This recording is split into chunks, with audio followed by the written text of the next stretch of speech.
Welcome to the Ricky Mathews Show, where we every single day celebrate so many wonderful people who are working so hard to make this state such a great place to live, work, and play. We're going to be coming over to my friend Hunter Dawkins here in just a second. But before we get there, I wanted to share a couple of things with you. I noticed recently where Jimmy Buffett was hospitalized in Boston. He's out now. But he said that he had some issues that needed immediate attention and said, getting old is it sucks.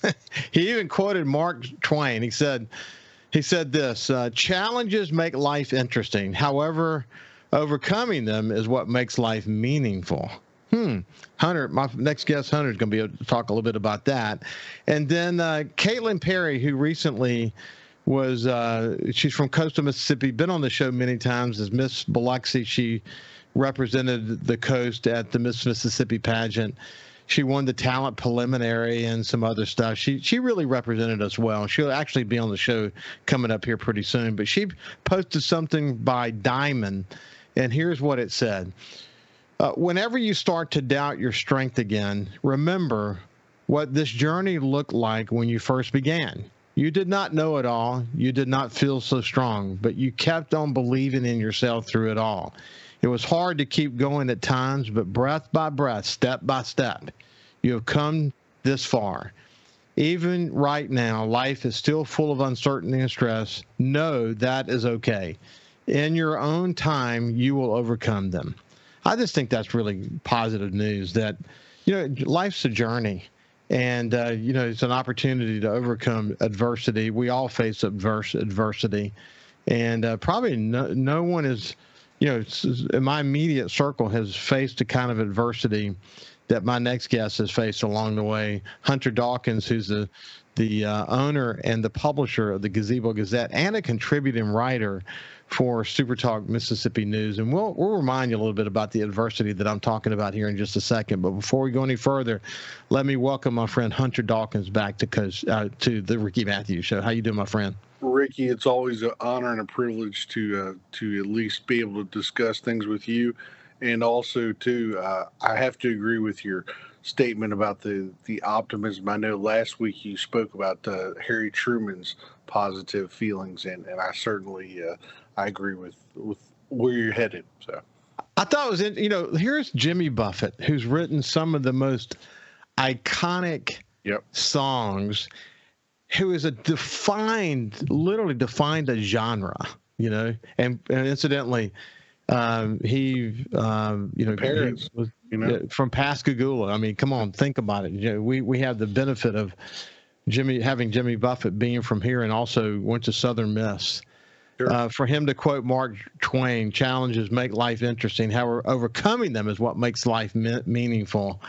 That's just a powerful statement, isn't it? Sounds a little bit like a Son of a Sailor, type scenario. So, yeah, it's definitely his music reflects his feelings. They really do, man. They really do.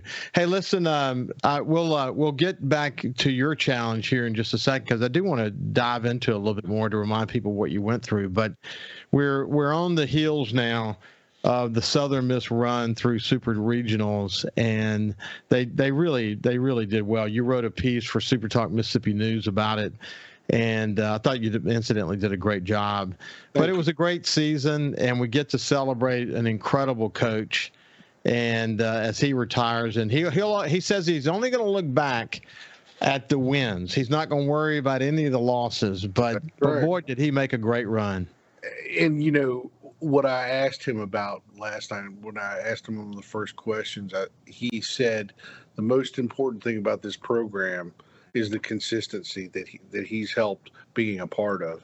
Him and Corky Palmer and Hill Denson before, they have really set up a ground of consistency where every single year USM has a chance in the regionals, super regionals, and they've lucky one time been to the College World Series. But setting that groundwork for such a non-SEC school in the state of Mississippi is outstanding. And listen, man, I talked to President Joe Paul about this last week, last Friday, actually, as we discussed the significance of hosting once again the Super Regionals. What a great testament it is to the baseball program. But 64 years of baseball at Southern Miss, 64 years. And they've only had 4 head coaches. They got the 5th one about to come on again. But man, what is that? Can another college in the United States say that? Well, and especially, Ricky, it's with the foundation of their coaches. They're not bringing in guys from off the field. I mean, they're bringing in guys that have been involved with the program. Ostrander's been involved with the program for at least a few years, and not before, when he took a step away. But he has been involved with that program for quite a number of years, and that's, I think, what the familiarity works in Southern Miss's favor. They like to bring in somebody that the kids know that they're comfortable with, that they've been on recruiting trips, for. And I see the great foundation for the program for that. When you can build and grow your own future leaders, that's really so important. I mean, we talk about it in companies all the time. There's a great book called Built to Last, and it's about building the kind of core values into the company that make it so that leaders, you're not bringing leaders in from the outside. You're hiring leaders.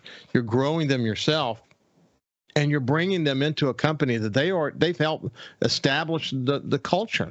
So by hiring from within, they've been able to, over all these years, sort of, I thought Scott Berry, the current coach of Southern Miss, who is retiring, that his demeanor, as I mentioned with Joe Paul, is something to watch, that his calmness and confidence and leadership, the resiliency of this team. I mean, they could face so much challenge along the way. They did throughout the season.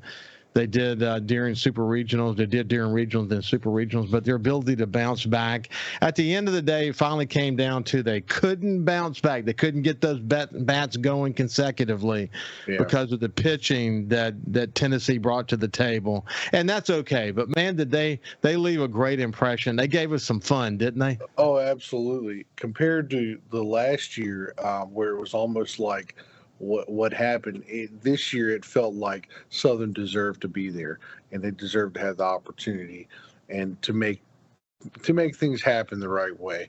And it's unfortunate, but it's the way things, it's building the ground, and if they keep that consistency like they have, they'll be back again.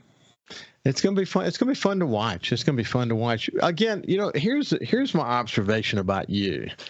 I don't know how you do it. Well, last night, hearing, talking with the LOX and XXV guys, here are these young or late 20s guys. They're like, man, Hunter, this is hard. I'm like, I've been doing this for quite a number of years. I mean, it's But Hunter, here's the thing, man. As I said, you've got to be a jack of all trades. You almost got to be a Superman to run a weekly like you do. And it's not just a weekly, but it's a digital media company because you're posting constantly to your own digital platform. And then you're a contributor for SuperTalk Mississippi News.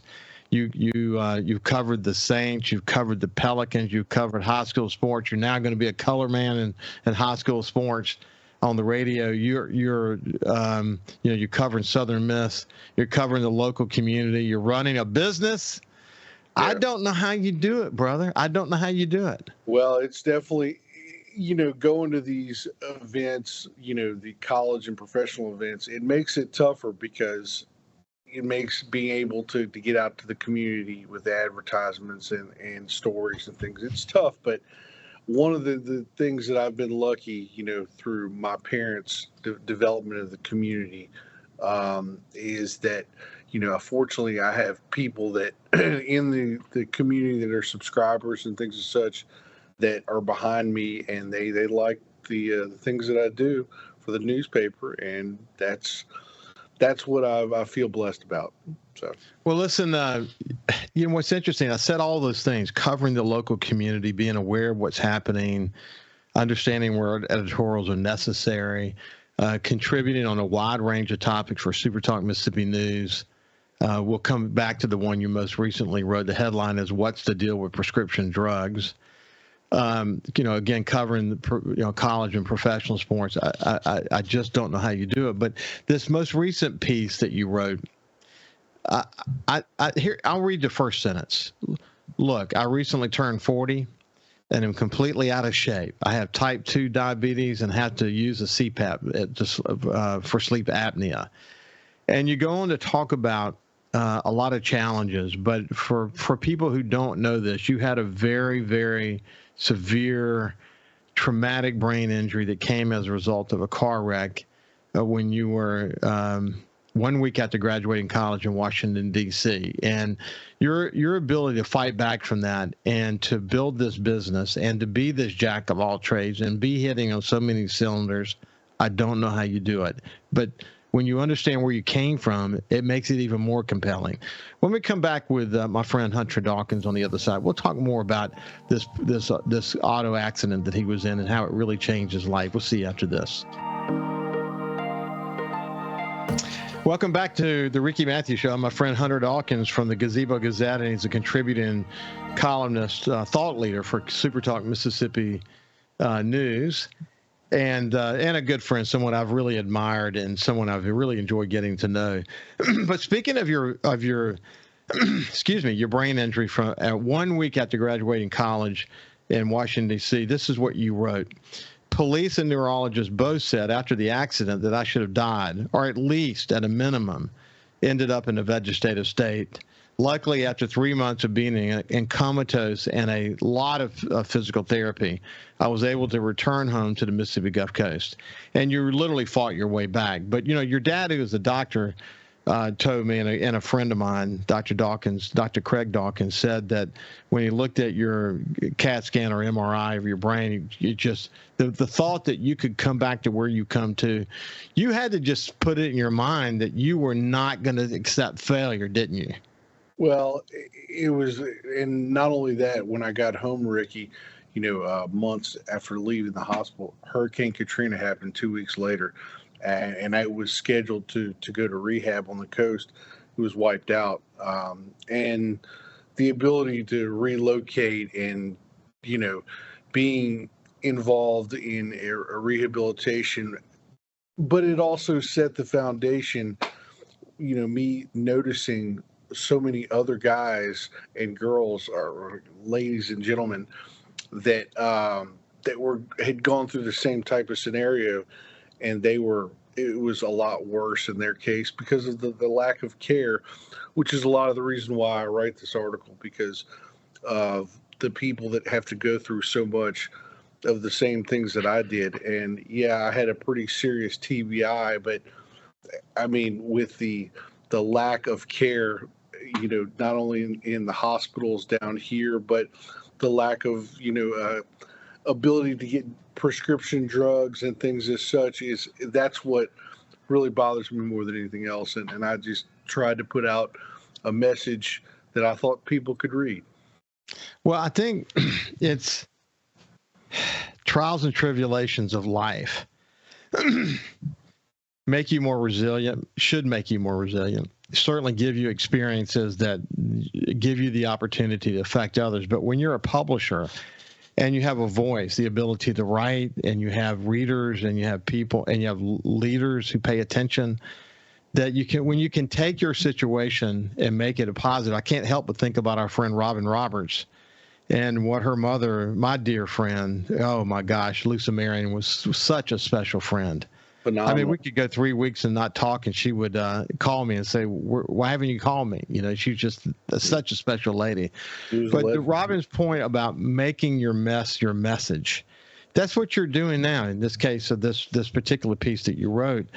But you found that fighting your way back and all that you learned through the process of rehabilitation from a traumatic brain injury and even the challenges you still face today, that you're able to use your voice to spell it out. I don't know how we got where we are now in America, where our healthcare system is so messed up. The reality is, we're the richest state in the world. we should have already figured this out. But as we both know, as it relates to prescription medicines, I mean, we're the only country in the world that allows drug manufacturers to do advertising, and the work that's happening, the lobby that they have, and it's a mess. Hey, so let people know essentially what was at the basis of your column that you wrote. Well, the basis was because of my type 2 diabetes and trying to get a weight control, which I don't want to relate that to my rationale for brain injury, even though there is some problems with my brain to being able to control how much and what I eat. I'm attempting to get control of that with my doctor, primary care doctor, and he recently prescribed me to Ozempic, and Ozempic is it's a fantastic weight loss pill, and it's something that Hollywood has been coming across, and they've built it up pretty high level. Well, according to my pharmacist, a local pharmacist, great pharmacy, Davis Drugs. I'm not trying to sponsor anybody or anything like that, but Alicia is a great pharmacist over at Davis Drugs, and she looked me in the face. She said, "Hunter, that insurance is not going to cover anything." Now, I'm not going to state names and go after anybody for insurance purposes, but why in the state of Mississippi do we have something that is covered by so many people, and yet they won't cover something with somebody with an A1C level that I have being able to get any type of funding for that message? And I'm not, one of the reasons, Ricky, that I wrote it out there was I can afford it, but I shouldn't have to worry about that. It shouldn't be concerning about that. Somebody with groceries or some needs for their family, and yet they're going to have to pay $1,000 for I got 3 pills. I mean, it's like.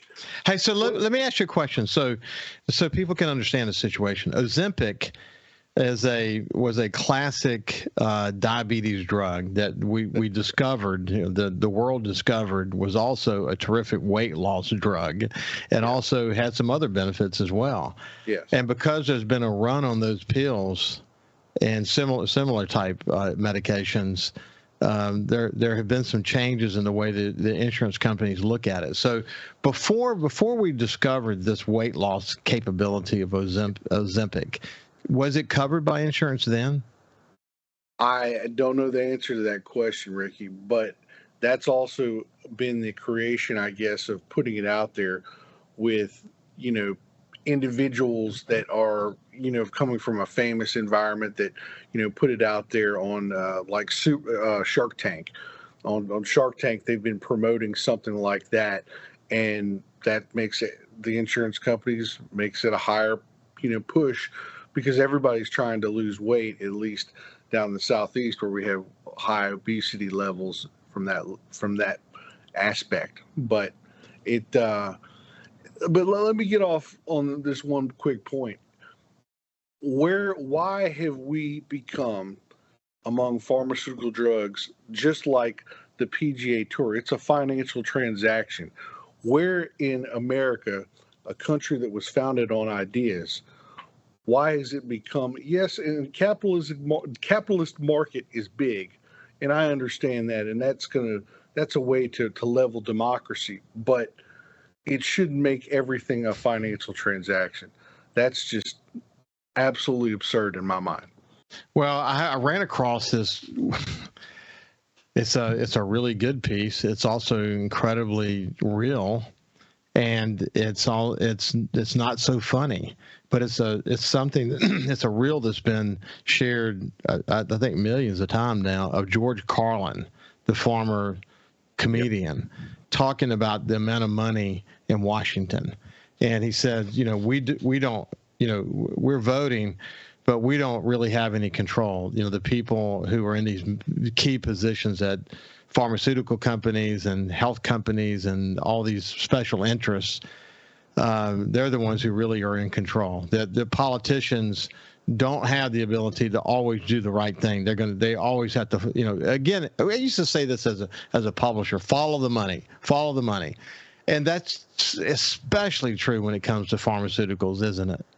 Absolutely. And being a former Washington, D.C. staffer for quite a number of years that I was, but also working in Jackson, the different levels of government, it's a fashion to elections more than anything else.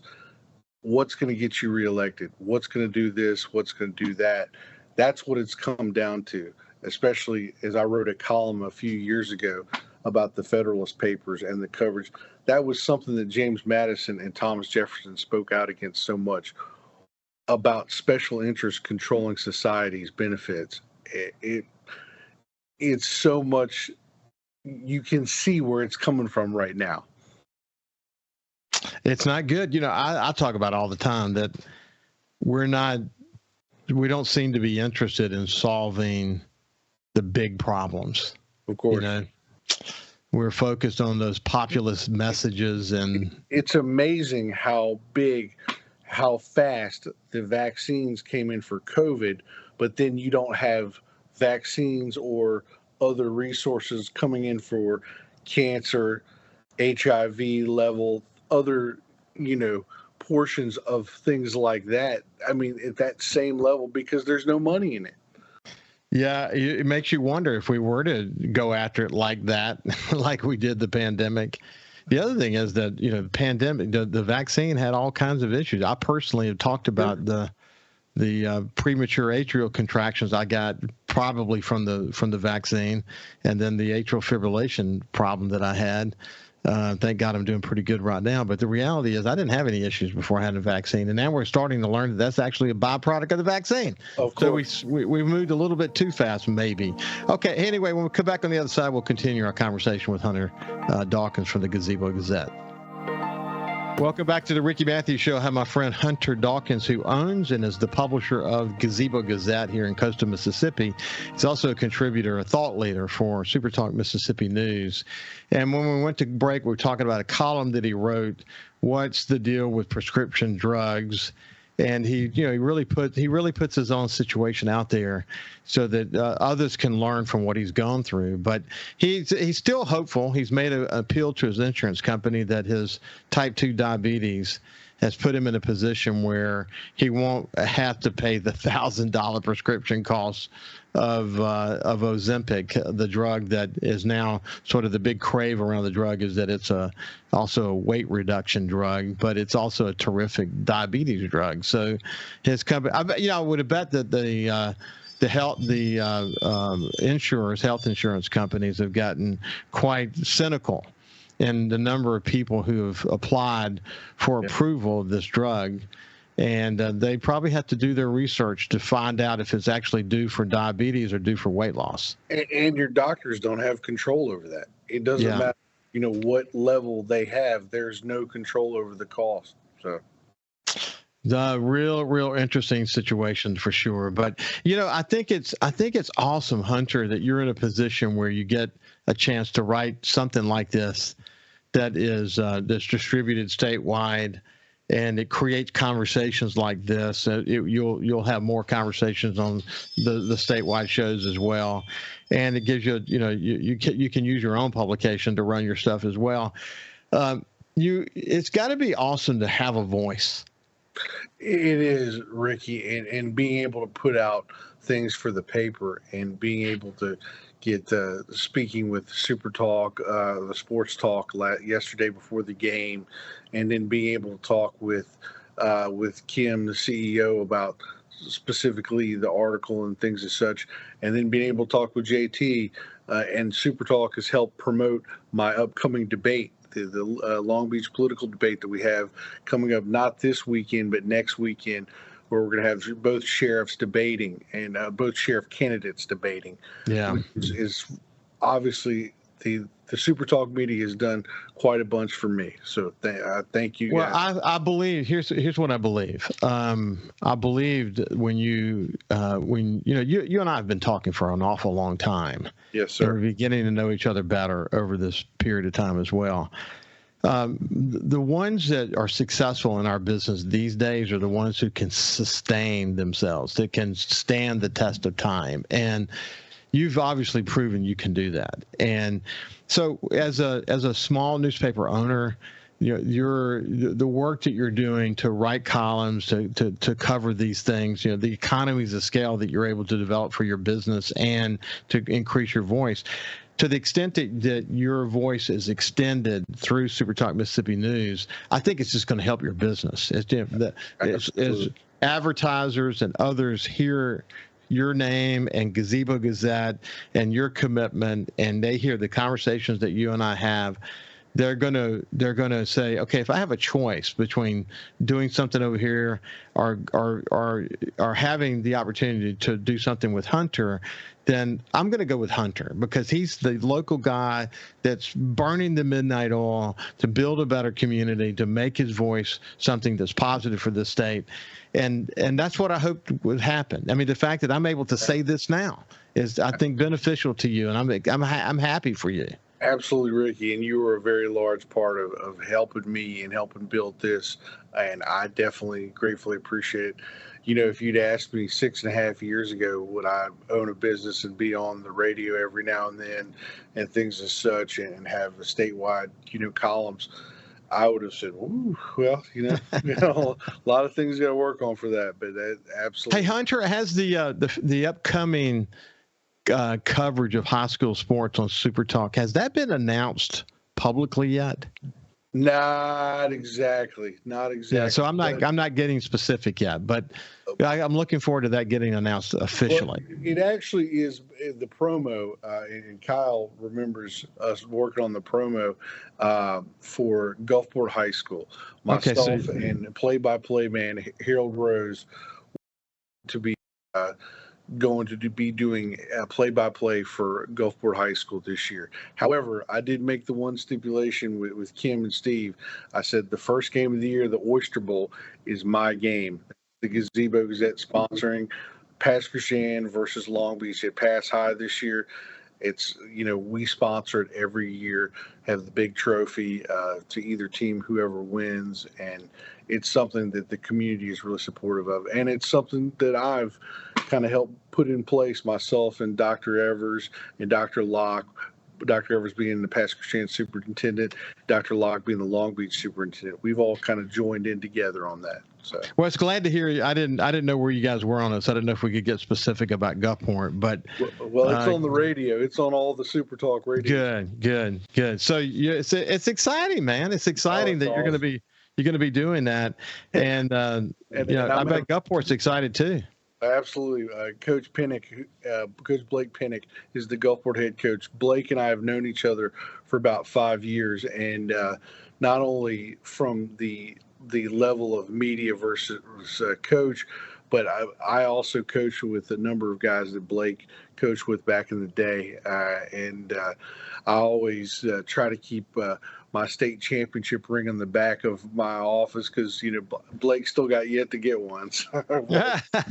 Hey, remind people, because we talked about working in Washington and going to school and all this. Remind people about your coaching career. Well, after I left Washington, D.C., I came back home and I worked in the health department for about a year, but I also started to transition to working as a part-time teacher. Not in Stanislaus was where I first coached at St. Stanislaus.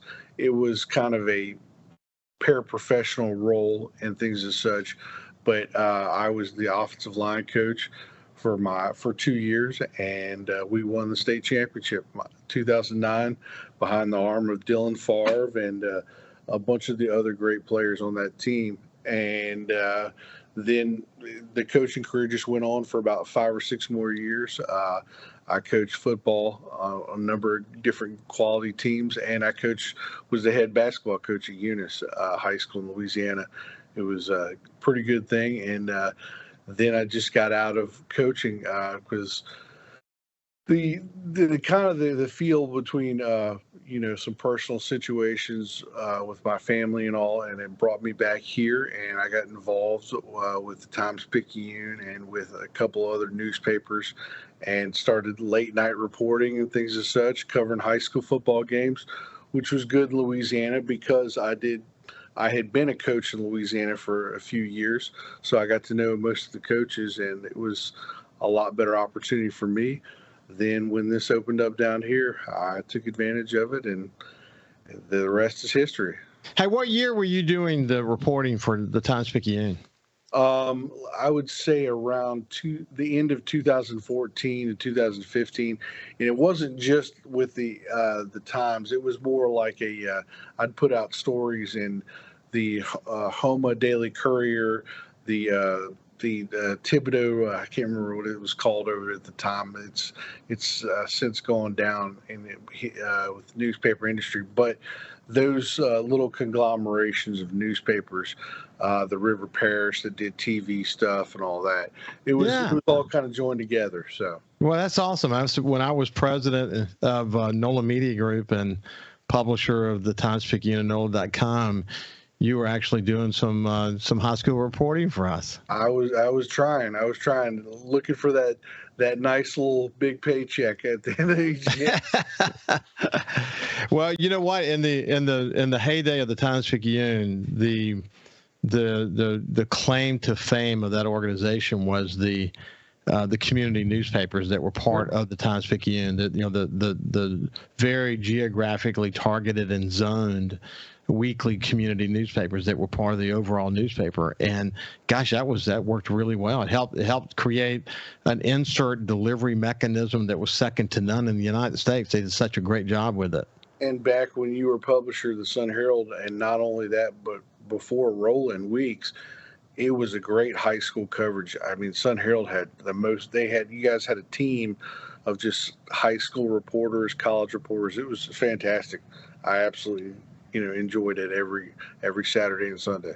I remember when I became publisher of the Sun Herald, like almost immediately we named the player of the year. Yeah. And it was a young man who was a running back at D'Iberville. And I remember going over there to give him the award. And I remember Stan Tyner, who was the executive director at the time, he said, "Don't expect to do this every time because your world's going to get super busy." But I envisioned that I could get involved even at that level, and got sucked into a vortex, as you can imagine, and wasn't able to do it very much. But it was just really important what we were doing. The team did such a great job. They set the standard for how to cover high school sports for our industry right here in the Mississippi Gulf Coast. Hey, when we come back, we'll continue with Hunter Dawkins, the publisher and owner of the Gazebo Gazette, and we'll have a final segment together. We'll see you after this.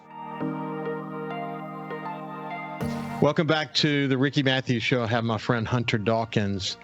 I love the quote at the beginning of the show from Mark Twain that was quoted that Jimmy Buffett used to explain his hospitalization. Challenges make life interesting. However, overcoming them is what makes life meaningful.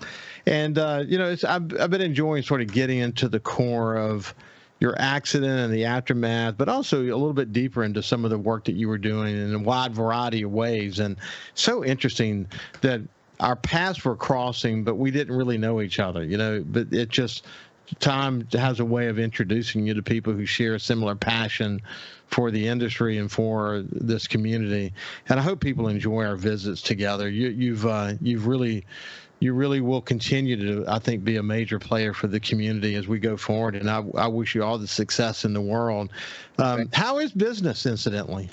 It's doing well right now, Ricky. Obviously there's not a lot of news per se, except in city board meetings where there's, as I've told you before, the budget's really breaking it down right now.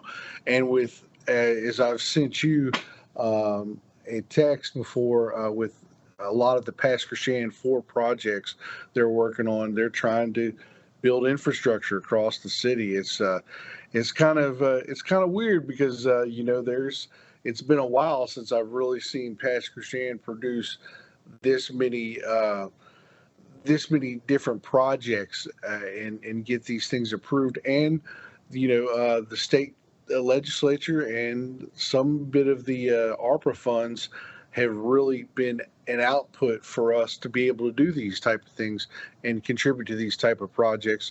Long Beach is putting in signs and really getting at the level of the harbor, because that's something that Mayor Bass really had put behind. He really wants to get involved in finishing the harbor, at least before his time is done, or at least head in that direction.